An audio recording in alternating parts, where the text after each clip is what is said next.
Hi, Gary Stearman with another commentary. This one on Matthew 24, maybe one of the most famous prophetic passages in the entire Bible, where Jesus is talking to the disciples on the Mount of Olives. It's called the Olivet Discourse. And in Matthew 24, starting in verse 4, Jesus answers their question about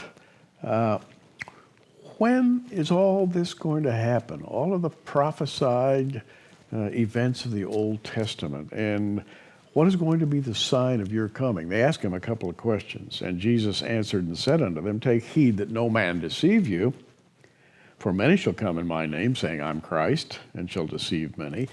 Believe me, that's happened all the way during the church age. It's still happening right now. Verse 6 says, And you shall hear of wars, rumors of wars, see that you be not troubled. For all these things must come to pass, but the end is not yet. When he uses the term end, he's talking there about the kingdom coming. And verse 7 says, For nation shall rise against nation, kingdom against kingdom. There shall be famines, pestilences, earthquakes in divers places. Well, every time I read that, earthquakes in divers places, and if you look at the original language, it means earthquakes in a lot of places at the same time.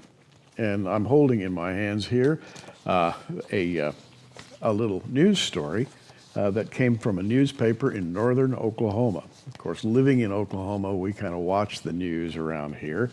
The headline on this grabbed my attention. Oklahoma, world's #1 earthquake area. Wow. You know, I've lived around here all my life, and we haven't had that many earthquakes until just the last few years. And so I'm thinking earthquakes in diverse places, even in Oklahoma. And you know what? Oklahoma is now the #1 earthquake area in the world, says the Oklahoma Corporation Commission. Last Monday, as I'm speaking, a spokesman said, quote, We have had 15 earthquakes in Medford since 5 o'clock Saturday morning. Now, he's talking on Monday, and since the preceding Saturday, he said we've had 15 earthquakes. And you know, I kind of watch these things, and he's absolutely right. It's astounding the number of earthquakes that are happening in Oklahoma along a diagonal line from more or less just east of Oklahoma City all the way up to the Kansas border. There's sort of a line there. I am told by geologists that there is something called the Nemaha Uplift. It's an underground ridge that runs from southeast to northwest, and along that ridge and along what's called the Arbuckle Shelf or the Arbuckle Uplift, there are instabilities. Well, to continue, the spokesman said Oklahoma is absolutely unique in terms of the number of earthquakes we've had. Now, the strange thing is these earthquakes have been a recent phenomenon. We had a few back in the 50s, I am told, and then through the 60s, 70s, 80s, 90s, maybe one a year. But in the last 3 or 4 years, suddenly we were having 700, 800, 900 earthquakes a year. And I think to myself, wow. And by the way, they range from 3.5 to 4. A couple of them have gone to 4.5. And by the way, you really feel those. We had one of them rattle the windows at our place, and it makes you stop and think. What did Jesus mean when he said, nation against nation, kingdom against kingdom? There shall be famines, pestilences, earthquakes in divers places. I think he was talking about the era moving toward the tribulation period, because Matthew 24 outlines the tribulation.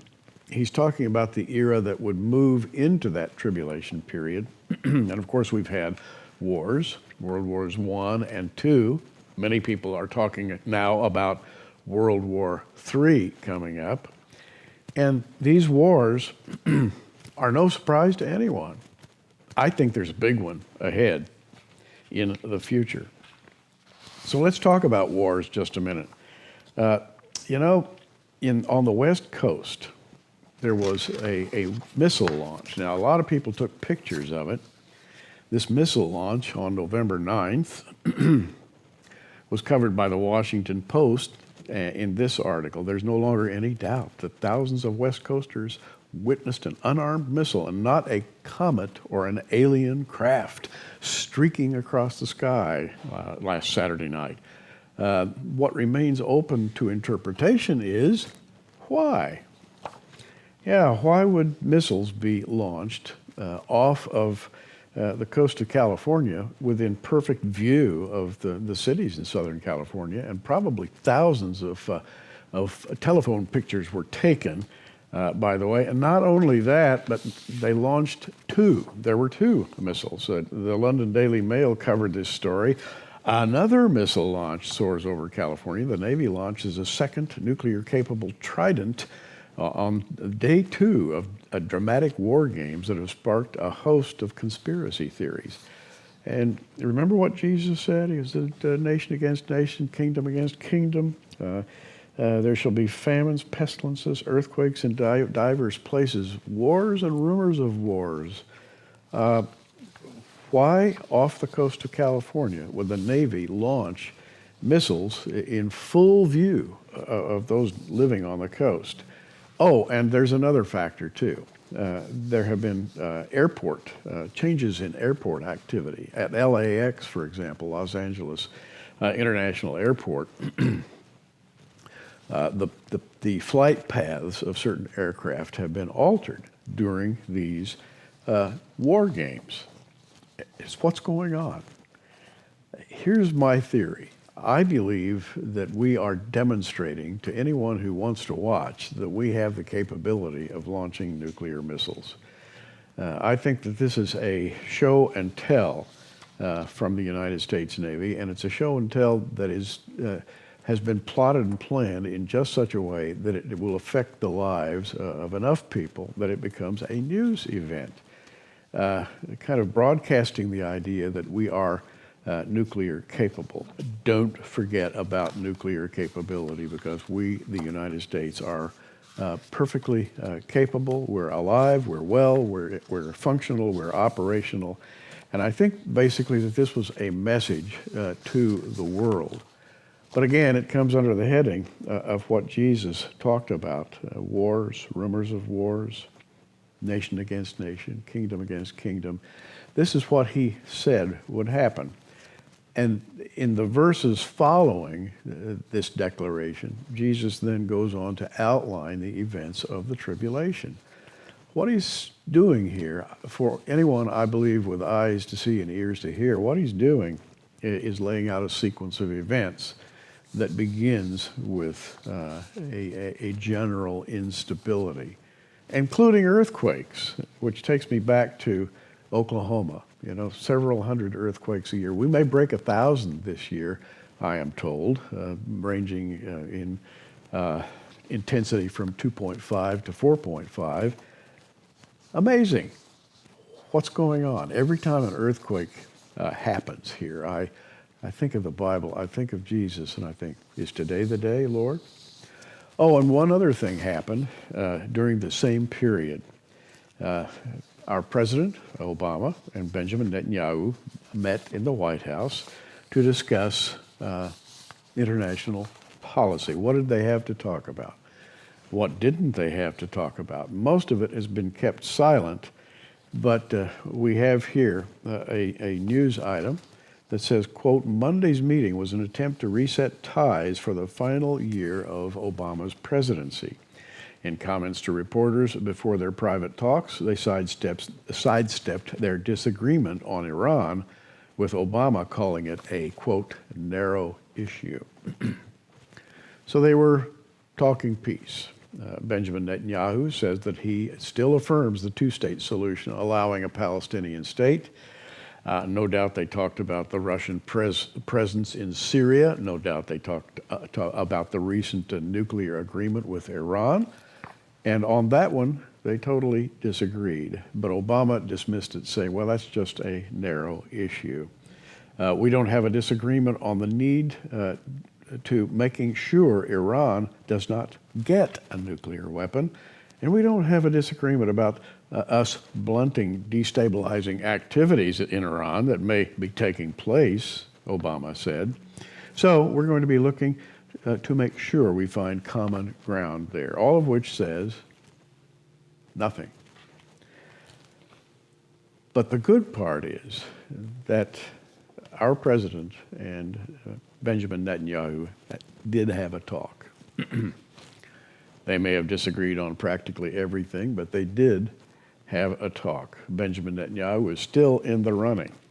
So we've covered three general stories today: earthquakes, a practiced nuclear missile launch, and a discussion between the Prime Minister of Israel and the President of the United States, resulting in practically no advancement of any policy, but maybe we can be encouraged by the fact that at least they sat down and talked.